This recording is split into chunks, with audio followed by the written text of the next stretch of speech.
Mengantar jenazah. Dalam perjalanan hidup, ada pengalaman yang tak pernah terpikirkan sebelumnya. Salah satunya adalah mengantar jenazah, tugas yang tampaknya sederhana, tetapi bisa membawa kejadian di luar nalar. Seperti yang dialami oleh Giri dan Bang Sura saat mereka harus mengantarkan jenazah dari Kebumen ke Batu. Awalnya, perjalanan itu terasa biasa saja, sampai akhirnya mereka mengalami kejadian-kejadian aneh yang sulit dijelaskan dengan logika. Pada kesempatan kali ini, kami akan membagikan sebuah cerita kiriman dari salah satu sobat kembara, yaitu Mas Giri dari Kebumen. Sebelum kita masuk ke dalam ceritanya, kami ingin mengajak teman-teman yang menonton tayangan ini untuk mendukung channel Karam Kali Aja Seram dengan menekan tombol subscribe. Dukungan dari kalian sangat berarti bagi kami agar channel ini semakin berkembang dan kami semakin bersemangat dalam menghadirkan konten-konten terbaru. Kami juga ingin mengucapkan terima kasih yang sebesar-besarnya kepada teman-teman yang telah setia mendukung kami sejauh ini. Semoga kebaikan kalian dibalas dengan kebaikan yang berlipat ganda. Mungkin teman-teman masih ingat dengan cerita dari Mas Giri dan Bang Sura yang sebelumnya pernah kami bagikan di channel Karam. Ada dua kisah yang mereka alami. Yang pertama, saat mereka bertugas sebagai tim ekspedisi dan mengirim barang ke Banyuwangi. Dalam perjalanan, mereka melewati jalur alas Gumitir dan tanpa disadari, masuk ke sebuah desa gaib. Kisah kedua terjadi ketika Mas Giri dan Bang Sura mengantarkan barang ke Jawa Tengah. Dalam perjalanan, mereka diikuti oleh sosok pocong, bahkan gangguan tersebut berlanjut hingga ke keluarga mereka.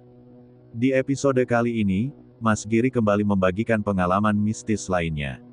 Dan lagi-lagi, ia mengalami kejadian ini bersama Bang Sura. Sejak insiden diikuti oleh pocong, mereka berdua mulai jarang bertemu. Hal ini dikarenakan Mas Giri kini telah diterima bekerja di sebuah POBAS swasta ternama di daerahnya. Lantas, pengalaman mistis seperti apa yang kali ini dialami oleh Mas Giri dan Bang Sura? Simak kisah selengkapnya di episode kali ini. Jangan lupa subrek, like, dan komen. Mari kita mulai. Siang itu, Giri sudah berniat pergi memancing. Namun, tiba-tiba anaknya yang paling besar datang menghampirinya. "Pak, ini HP-nya. Ada yang telepon terus," kata anaknya. Giri pun mengambil ponselnya dan melihat nama di layar. Ternyata, yang menelepon adalah Bang Sura. Tanpa ragu, ia segera mengangkat panggilan itu. "Halo, Bang. Ada apa?" tanya Giri. Dari seberang telepon, suara Bang Sura terdengar agak ragu sebelum akhirnya langsung to the point. "Nah, kamu punya uang simpanan nggak? Aku lagi butuh nih, buat bayar studi tur anakku," kata Bang Sura. Giri terdiam sejenak. Ia mengerti kondisi Bang Sura, tapi dirinya sendiri juga sedang dalam keadaan sulit. Dengan suara pelan, ia menjawab, "Duh, Bang. Boro-boro uang simpanan. Ini aja aku udah 4 hari nggak narik. Bosku rusak, Bang," ujar Giri, terdengar pasrah. Dari seberang telepon, Bang Sura menghela napas. "Wah, lagi susah juga ya. Aku juga udah seminggu ini nggak dapat muatan barang," katanya lirih. Setelah beberapa saat hening, Bang Sura akhirnya menutup pembicaraan. "Ya udahlah, En. Makasih ya, En." Telepon pun terputus. Giri hanya bisa menghela napas panjang. Sebenarnya, ia merasa kasihan pada Bang Sura, tapi mau bagaimana lagi? Dirinya sendiri juga sedang kesulitan. Namun, belum sempat ia melanjutkan aktivitasnya, tiba-tiba terdengar ketukan di pintu. Saat mengantar jenazah nanti, Giri tidak akan sendirian. Akan ada salah satu staf dari rumah sakit yang menemani. Dari sinilah Giri mulai merasa bimbang. Ia berpikir panjang. Awalnya, ia sempat ragu untuk menerima pekerjaan ini. Namun, di sisi lain, ia merasa sayang jika menolaknya, terutama karena bayaran yang ditawarkan cukup lumayan. Uang ini bisa dipakai untuk kebutuhan lain, dan kalau ada sisa, mungkin aku bisa meminjamkan ke Bang Sura, pikir Giri. Ia teringat temannya yang sedang kesulitan membayar studi tur anaknya. Setelah beberapa menit mempertimbangkan, akhirnya Giri memutuskan untuk menerima tawaran tersebut. "Ya udah, Wan, aku terima," kata Giri. Mendengar itu, Iwan tampak sangat lega dan senang. Ia pun segera menjelaskan kepada Giri tentang prosedur pengantaran jenazah, termasuk detail mengenai mobil yang akan digunakan dan hal-hal teknis lainnya. Setelahnya, Iwan memberikan nomor WhatsApp seseorang kepada Giri. Nanti orang ini yang bakal membimbing kamu di rumah sakit, kata Iwan. Ternyata, sebelumnya Iwan sudah menghubungi pihak terkait di rumah sakit dan memberitahu bahwa Giri akan menjadi penggantinya untuk tugas ini. Sebelum pergi, Iwan kembali mengingatkan Giri. Oke, Ri, nanti kamu ke rumah sakit sekitar jam 5 sore. Jenazah ini akan diantar malam, tapi masih ada proses administrasi yang harus diselesaikan dulu. Jangan sampai nggak datang, ya. Aku benar-benar mengandalkan kamu kali ini. Giri hanya mengangguk tanpa banyak bicara. Sore harinya, tepat pukul 5, Giri sudah tiba di rumah sakit. Letaknya tidak terlalu jauh dari rumahnya, jadi perjalanan pun tidak memakan banyak waktu. Begitu sampai, ia segera menghubungi nomor WhatsApp yang diberikan oleh Iwan. Tak lama kemudian, seorang pria datang menghampirinya. Ia mengenakan seragam putih khas staf rumah sakit. Dengan ramah, pria itu menyapa. Mas Giri, iya, temannya Mas Iwan. Giri mengangguk, lalu pria itu mengulurkan tangan untuk bersalaman. Aku Budi, Mas, katanya memperkenalkan diri.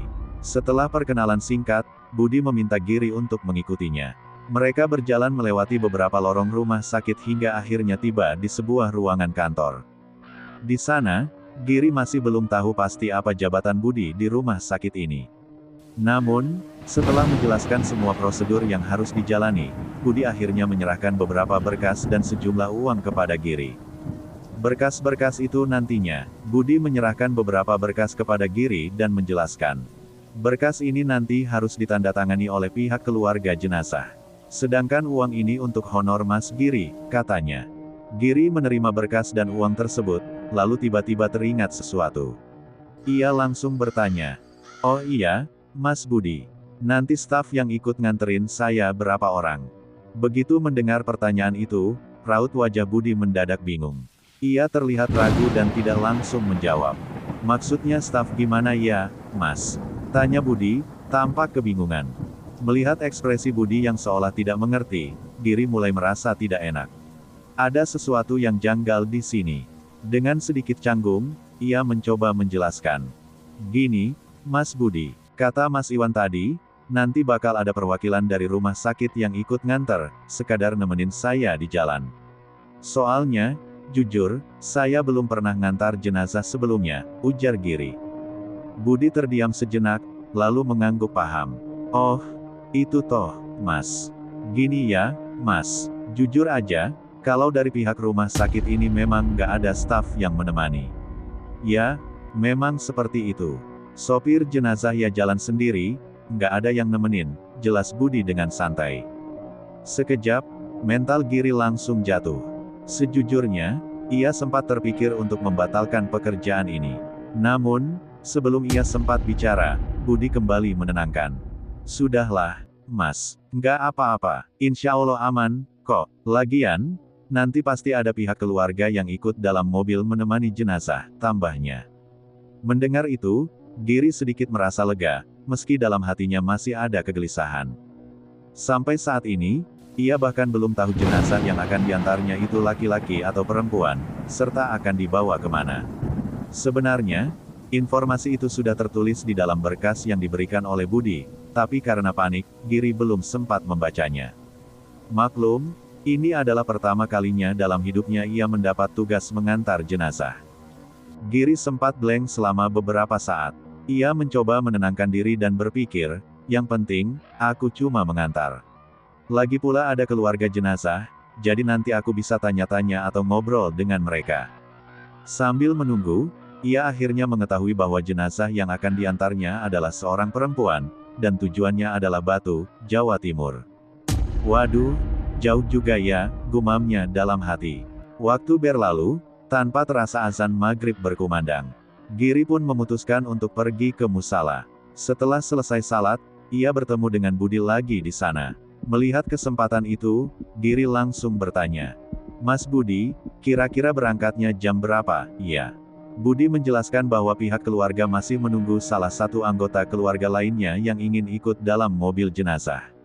Orang tersebut masih dalam perjalanan menuju rumah sakit. Karena benar-benar belum berpengalaman dalam hal ini, Giri kembali bertanya.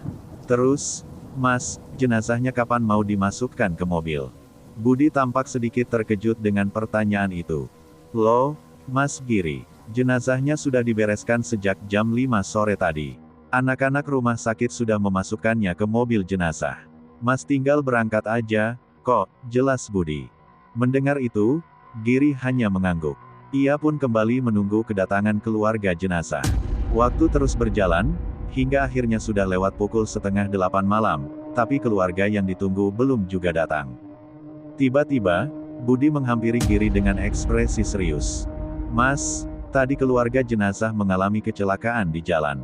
Mereka jatuh, mungkin karena terlalu banyak pikiran, kata Budi. Giri terkejut mendengar kabar itu. Budi melanjutkan, mereka sudah mengabari pihak rumah sakit dan bilang kalau mereka nggak bisa datang. Jadi, jenazah ini langsung diantar saja, Mas. Mereka nggak bisa ikut. Giri terdiam. Kini, ia benar-benar harus berangkat sendiri. Budi melanjutkan penjelasannya. Mas, jenazah ini langsung diantar saja, ya. Keluarga yang tadi mau ikut sudah mengabari kalau mereka nggak bisa karena mengalami cedera. Kasihan keluarga yang di Batu, mereka sudah menunggu sejak tadi. Dalam hati, Giri hanya bisa mengeluh, ya Allah, ini ada drama apa lagi? Merasa situasi semakin tidak sesuai dengan yang ia bayangkan, Giri kembali bertanya. Jadi, ini masih nunggu yang bersangkutan atau gimana, Mas Budi? Budi menggeleng. Nggak usah, Mas Giri. Langsung berangkat aja, soalnya keluarga di Batu sudah menunggu lama. Giri semakin bingung. Semua yang dikatakan Iwan di awal terasa tidak sesuai kenyataan. Katanya, ada staf rumah sakit yang menemani, ternyata tidak ada. Katanya, ada pihak keluarga yang ikut, ternyata mereka mengalami kecelakaan dan tidak bisa berangkat. Pelan-pelan, perasaan Giri mulai bercampur antara bingung, kesal, dan ragu. Jarak ke Batu, Jawa Timur, bukanlah perjalanan dekat, apalagi ini malam-malam. Ia tidak bisa membayangkan bagaimana rasanya sendirian mengantar jenazah sejauh itu. Akhirnya, secara spontan, Giri mengambil keputusan. Ia menyerahkan kembali berkas dan uang yang telah diberikan tadi, lalu berkata dengan tegas. Maaf, Mas, saya nggak bisa kalau sendirian. Dari awal, saya dikasih tahu kalau ada yang menemani. Tapi ternyata nggak ada. Saya benar-benar belum pernah ngantar jenazah sebelumnya. Saya minta maaf, Mas. Saya nggak bisa. Situasi pun memanas. Budi tampak kaget dan sedikit kesal. Loh, Mas, nggak bisa gitu dong. Ini aman, kok, ucap Budi dengan nada sedikit mendesak. Namun, Giri tetap teguh pada keputusannya. Gimana, Mas, kalau nggak ada teman, saya nggak mau. Dari awal, Mas Iwan sendiri bilang kalau ada yang menemani. Tapi ternyata nggak ada. Ketegangan pun terasa di ruangan itu. Setelah itu, Giri memberitahu Budi bahwa ia sudah mendapatkan teman untuk menemani perjalanan. Singkatnya, uang Rp200.000 itu diterima oleh Giri, dan ia mulai bersiap sambil menunggu kedatangan Bang Sura. Sambil menunggu, Giri memeriksa kondisi mobil jenazah, mulai dari radiator, rem, hingga bagian lainnya. Mobil jenazah yang akan ia gunakan adalah Suzuki FV. Saat pertama kali membuka pintu mobil, Giri langsung disambut oleh aroma kapur barus yang begitu menusuk. Bau khas yang sering tercium di kamar mayat atau rumah duka. Setelah masuk ke kursi kemudi, secara refleks ia menoleh ke belakang. Di sana, jenazah sudah terbaring rapi, terbungkus kain kafan dengan sempurna. Pemandangan itu membuatnya menelan ludah. Ini adalah pertama kalinya ia benar-benar duduk di belakang kemudi mobil jenazah, dan di belakangnya ada tubuh tak bernyawa yang harus ia antar dalam perjalanan panjang ke Batu, Jawa Timur. Setelah memastikan mobil dalam kondisi siap jalan, Giri mulai memanaskan mesin. Sekitar 20 menit kemudian, Bang Sura akhirnya datang. Seperti biasa, Bang Sura tampil dengan gaya khasnya, celana jeans 3/4, kaos lengan panjang, dan tubuhnya yang agak berisi. Tanpa basa-basi, Giri langsung menghampirinya dan menyerahkan uang Rp500.000. Nih, Bang, ada rezeki. Bang Sura mengernyitkan dahi. Alhamdulillah, duit apa ini? Udah, terima aja dulu. Ini ada kerjaan. Kita harus nganter paket ke Batu, Malang, jawab Giri santai. Bang Sura masih tampak ragu. Paket apa? Ndak, Giri tidak langsung menjawab. Ia malah mengajak Bang Sura menuju ke mobil. Bang Sura pun mengikuti Giri dari belakang, masih belum curiga. Namun, begitu sampai di depan mobil jenazah, Bang Sura langsung terdiam. Matanya menyipit, ekspresinya penuh kebingungan. Loh, ndak kok mobil jenazah? Ya, tanyanya ragu. Giri tertawa kecil. Ya ini, Bang, paket kita. Bang Sura menoleh ke Giri dengan ekspresi setengah kaget, setengah tidak percaya. Ah, ayo masuk. Tadi uangnya sudah abang terima, kan? Sekarang kita kerja, ujar Giri sambil mendorong Bang Sura masuk ke dalam mobil.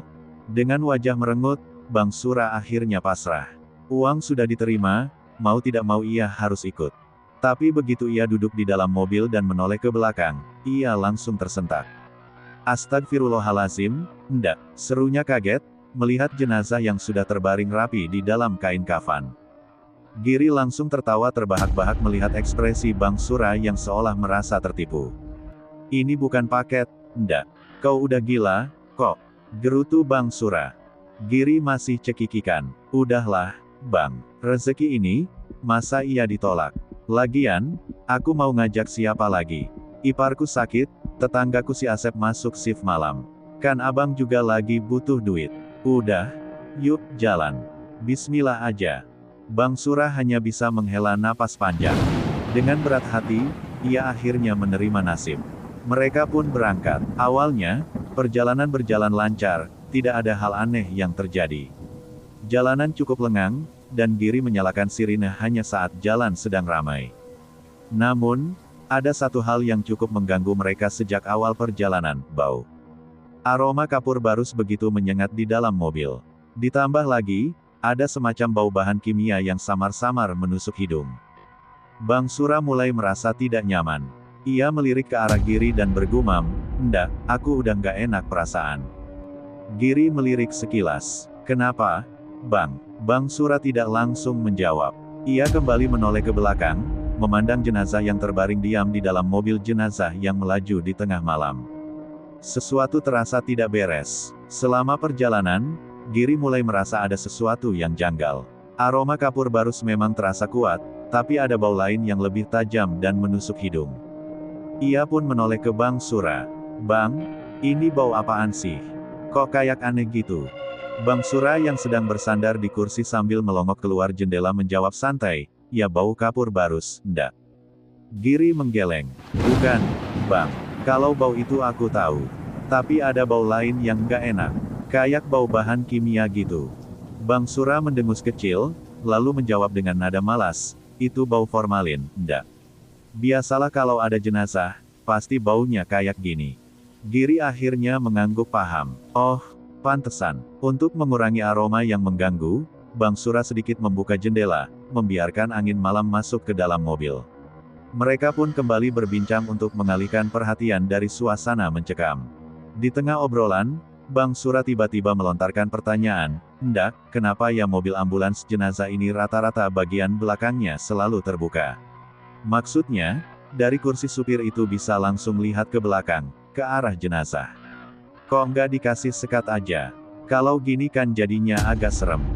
Giri merenung sejenak. "Iya juga sih, Bang. Kalau ada sekat kan kita jadi lebih tenang." "Iya." Bang Sura mengangguk. Lalu, ia melanjutkan, "Udah, gini aja, ndak. Kita bikin perjanjian. Waktu kamu nyetir, aku nggak tidur. Nanti pas giliranku yang nyetir, kamu juga nggak boleh tidur. Setuju?" Giri langsung mengangguk. "Setuju, Bang. Biar kita nggak kepikiran yang aneh-aneh juga." Setelah kesepakatan itu dibuat, perjalanan pun kembali sunyi. Bang Sura yang bosan mulai iseng mengambil berkas jenazah yang ada di dashboard. Ia membaca lembar demi lembar dengan santai, hingga tiba-tiba. "Astagfirullahalazim, ndak, ya Allah, ndak." Bang Sura mendadak istighfar, suaranya bergetar. Ia langsung menoleh ke belakang, menatap jenazah yang terbaring diam. Giri yang kaget melihat reaksinya langsung bertanya, "Kenapa, Bang? Ada apa?" Bang Sura tidak langsung menjawab. Ia menatap kertas di tangannya, lalu kembali melirik ke jenazah di belakang mereka dengan ekspresi cemas. Giri semakin penasaran. "Bang, ini kenapa sih? Ada apa?" Bang Sura menarik napas panjang, lalu dengan suara lirih ia berkata, "Ndak, kamu tahu orang ini meninggal karena apa?" Giri mengangkat bahu. "Ya nggak tahu, Bang." "Emang kenapa?" Bang Sura menelan ludah, lalu dengan suara pelan ia menjawab, "Orang ini meninggal bukan karena sakit, ndak, tapi karena..." Bang Sura menggantung kalimatnya. Giri merasakan bulu kuduknya berdiri. Jantungnya mulai berdegup lebih kencang. "Karena apa, Bang?" tanyanya lagi, kali ini dengan nada sedikit bergetar. Bang Sura menatap Giri dengan ekspresi yang sulit dijelaskan. Dan saat itu juga, sesuatu mulai terasa tidak beres. Giri masih terkekeh mendengar ocehan Bang Sura, tapi tawa itu perlahan mereda ketika ia melihat ekspresi serius di wajah rekannya. "Sudahlah, nggak usah ketawa-ketawa. Aku ini sebenarnya juga takut," ujar Bang Sura dengan nada setengah kesal. Giri menatapnya dengan heran. "Loh, tadi katanya santai aja, Bang." Bang Sura mendengus. "Ya, ini caraku melawan takut, ndak. Kalau nggak gini, takutku malah makin menjadi-jadi." Giri hanya mengangguk, masih menahan tawa. Tapi suasana di dalam mobil mendadak berubah. 5 menit berlalu dalam keheningan. Hanya suara mesin mobil yang menderu pelan dan gemerisik angin yang masuk dari jendela. Lalu tiba-tiba, hiks, hiks, hiks. Suara tangisan perempuan. Pelan, samar-samar. Giri refleks menoleh ke arah Bang Sura, berharap itu hanya halusinasi. Tapi wajah Bang Sura sudah berubah pucat, matanya membelalak. Dan kemudian, terdengar lagi suara lain. "Tolong, tolong." Lirih, jauh, seperti ada seseorang yang memohon dengan suara yang hampir tenggelam dalam angin malam. Giri merinding seketika. Ia menelan ludah dan mencuri pandang ke arah belakang mobil. Jenazah itu masih terbaring diam, terbungkus kain kafan. Tidak ada yang berubah. Giri berharap Bang Sura akan kembali bercanda atau mengomel seperti tadi, agar suasana ini tidak terasa begitu mencekam. Tapi kali ini, Bang Sura diam membisu. Wajahnya tegang, tangannya mencengkeram erat setir mobil. "Bang, itu suara apaan?" bisik Giri pelan. Bang Sura tidak langsung menjawab. Ia hanya melirik sekilas ke arah belakang, lalu kembali menatap jalan di depan dengan ekspresi ngeri. Dan saat itulah, suara tangisan itu semakin jelas. "Hiks, hiks, tolong." Suara itu kini terdengar seperti berasal dari dalam mobil. Tepat di belakang mereka, Giri dan Bang Sura saling berpandangan. Dan mereka tahu, mereka bukan satu-satunya yang ada di dalam mobil itu. Giri berdiri terengah-engah di samping Bang Sura. Nafasnya memburu, bukan hanya karena panik, tapi juga karena apa yang baru saja ia lihat di spion tengah. "Bang, jenazahnya tadi, duduk, Bang." Suara Giri bergetar. Bang Sura masih berusaha mengatur napas. Wajahnya pucat pasi. "Ndah, aku juga lihat. Demi Allah aku lihat." Mereka saling berpandangan, sama-sama bingung harus berbuat apa. Jalanan di sekitar mereka sepi, hanya diterangi lampu jalan yang jarang-jarang. Angin malam berhembus dingin, menambah suasana semakin mencekam. "Terus sekarang gimana, Bang?" Bang Sura masih berusaha menenangkan diri. Tangannya gemetar saat menyalakan rokok yang entah sejak kapan sudah terselip di jari. Ia mengisapnya dalam-dalam, lalu membuang asapnya dengan kasar. "Ndah, kita harus balik ke mobil. Jenazahnya mesti diantar, mau nggak mau." Giri menelan ludah. Ia melirik ke arah mobil jenazah yang kini terasa lebih menyeramkan. "Bang, gimana kalau dia masih duduk?" Bang Sura tak langsung menjawab. Ia hanya berdiri diam beberapa saat, lalu dengan gerakan cepat, ia mengambil sebotol air dari kantong plastik yang tadi ia bawa. "Ini air wudhu. Kita baca doa dulu, ndah. Jangan sampai kita makin parno." Giri mengangguk cepat. Mereka berdua membaca doa sebisanya, lalu dengan langkah ragu-ragu, mereka mendekati mobil. Perlahan, Giri mengintip ke dalam melalui jendela. Jenazah itu sudah kembali terbaring seperti semula. Seolah tak pernah terjadi apa-apa. Tapi satu hal yang membuat Giri dan Bang Sura makin merinding. Kain kafan di bagian kepala jenazah itu tampak sedikit berantakan, seperti habis bergerak. Bang Sura menelan ludah, lalu menatap Giri. "Ndah, kita jalan sekarang, sebelum ada yang lebih aneh lagi." Tanpa banyak bicara, mereka kembali ke dalam mobil. Kali ini, tanpa bercanda, tanpa protes. Mereka hanya ingin segera sampai di tujuan. Giri menelan ludah, lalu mengangguk pelan. Oke bang, kita matiin bareng-bareng ya. Bang Sura tampak enggan, tapi akhirnya berdiri juga. Mereka berjalan perlahan menuju mobil jenazah, langkahnya terasa berat seperti dipaksa. Sirene itu masih meraung, lampu merah birunya berkedip-kedip, menciptakan bayangan aneh di sekitar mereka. Giri menguatkan hati, menggenggam kunci mobil erat-erat, lalu membuka pintu kemudi. Begitu pintu terbuka, sirene tiba-tiba berhenti. Lampunya padam begitu saja. Mereka saling pandang, lalu menoleh ke arah ibu-ibu tadi yang masih berdiri di depan rumahnya dengan ekspresi bingung. Loh, kok mati sendiri? Bang Sura bergidik. Giri mencoba berpikir logis. Mungkin kabelnya korslet, bang. Tapi sebelum Bang Sura sempat menjawab, mereka mendengar suara lain. Duk, duk, duk. Seperti ada yang mengetuk kaca. Dari dalam mobil jenazah. Bang Sura langsung mundur selangkah, wajahnya semakin pucat. Ndah, kita pulang ajalah. Nggak usah diantar, suruh jemput sendiri aja.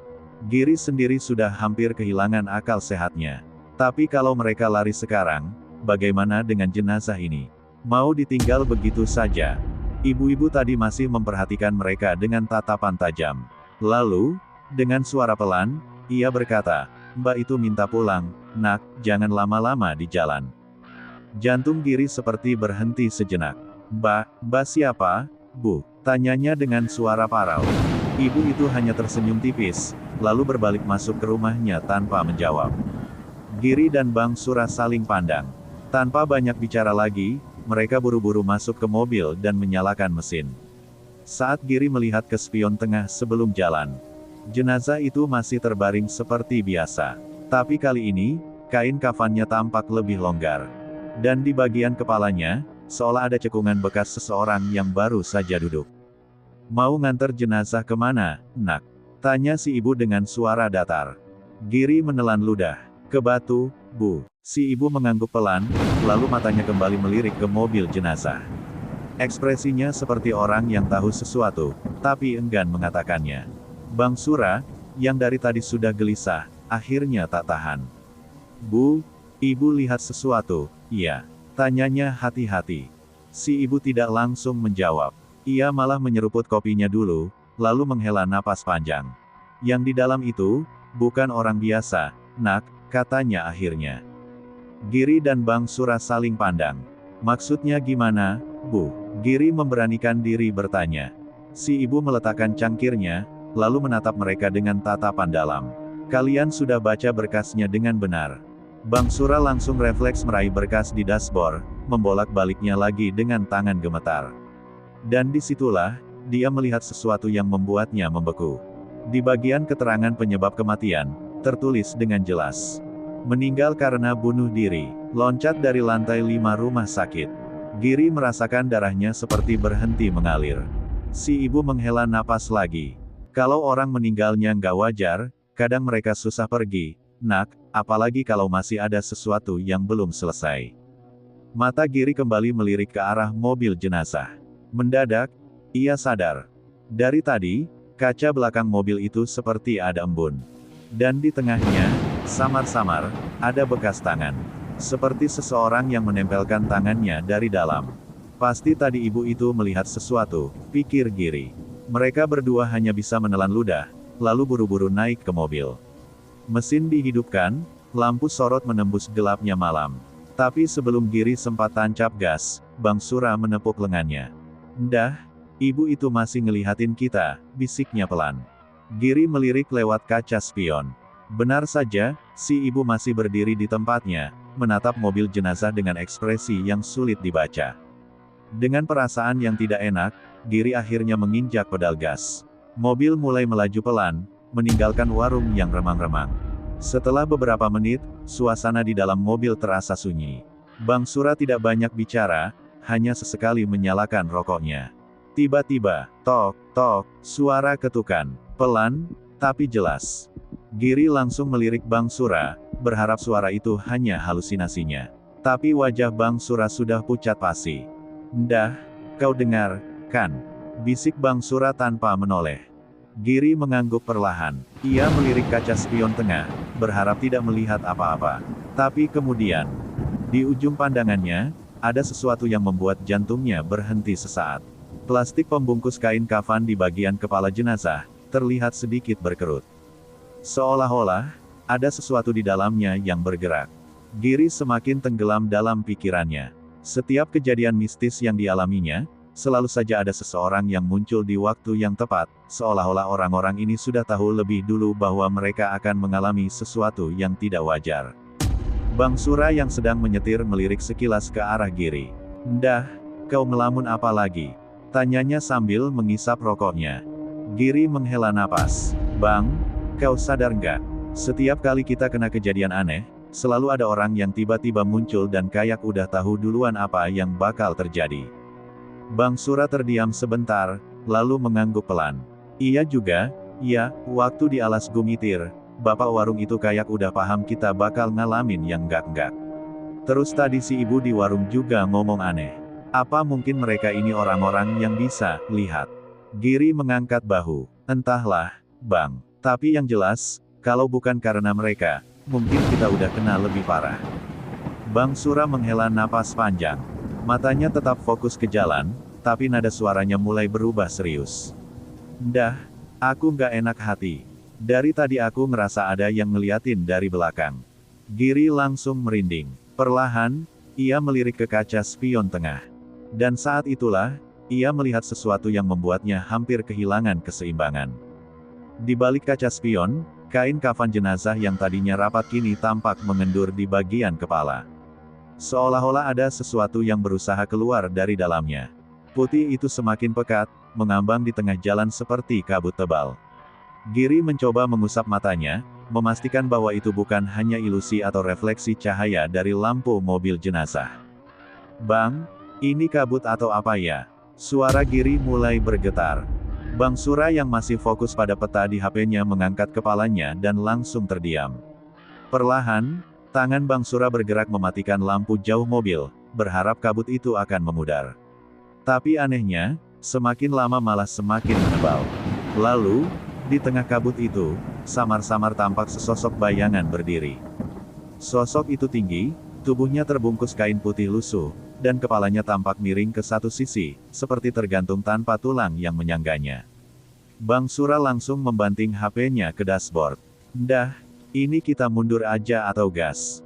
tanyanya dengan suara tercekat.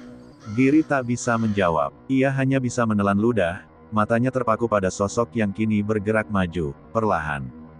"Malam, mending tidur di sini dulu aja, besok pagi baru pulang," kata salah satu anggota keluarga. Tapi baik Giri maupun Bang Sura sama-sama ingin segera pergi dari tempat itu. Perjalanan tadi benar-benar menguras mental mereka. "Nggak usah repot-repot, Bu, Pak. Kami langsung balik aja, matur nuwun." Giri membungkukkan badan sedikit, sementara Bang Sura hanya tersenyum lelah. Mereka berdua kembali ke mobil jenazah yang kini kosong. Saat hendak masuk, Giri sempat melirik ke dalam, dan mendadak merinding. Di dalam mobil, di tempat jenazah tadi berbaring, masih ada bekas cekungan seperti ada sesuatu yang masih terbaring di sana.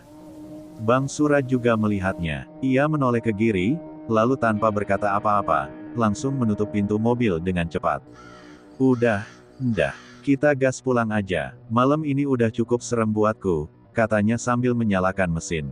Giri mengangguk cepat, dan tanpa menunggu lebih lama, mereka pun meninggalkan rumah duka, berharap tidak ada lagi penumpang yang ikut pulang bersama mereka. Mereka duduk di samping jenazah, membacakan ayat-ayat suci Al-Quran.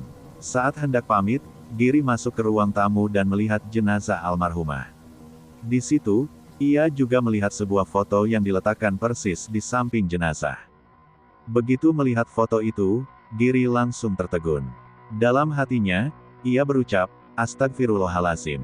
Perempuan yang tadi berpapasan dengannya saat ia baru kembali dari kamar mandi ternyata adalah almarhumah yang kini terbaring di depannya. Foto itu menunjukkan sosok perempuan dengan rambut pendek dan tahi lalat di bawah bibir. Dalam foto tersebut, perempuan itu tersenyum. Giri merinding seketika, tapi ia memilih untuk tidak menceritakan hal ini kepada Bang Sura. Singkatnya, setelah semua urusan selesai, mereka pun kembali ke Kebumen. Dalam perjalanan, mereka bergantian menyetir. Begitu memasuki wilayah Kebumen, Giri langsung menghubungi Iwan. Iwan bilang bahwa ia akan menunggu Giri di depan jalan. Setelah bertemu, Giri langsung protes kepada Iwan, "Parah kamu, Wan. Lain kali aku nggak mau ngantar jenazah lagi. Banyak gangguannya." Iwan hanya tertawa dan berkata, "Udah, kalau nggak gini, kamu nggak akan pernah punya pengalaman ngantar jenazah." Dari cerita Giri ini, kita bisa mengambil kesimpulan bahwa mengantar jenazah adalah amalan yang berpahala besar, terutama bagi kaum lelaki yang mengantarkan jenazah hingga ke pemakaman. Selain itu, pengalaman seperti ini juga menjadi pengingat bagi kita tentang kematian. Semoga kita bisa mengambil hikmah dan pelajaran dari kisah ini. Mohon maaf jika ada salah-salah kata. Wassalamualaikum warahmatullahi wabarakatuh.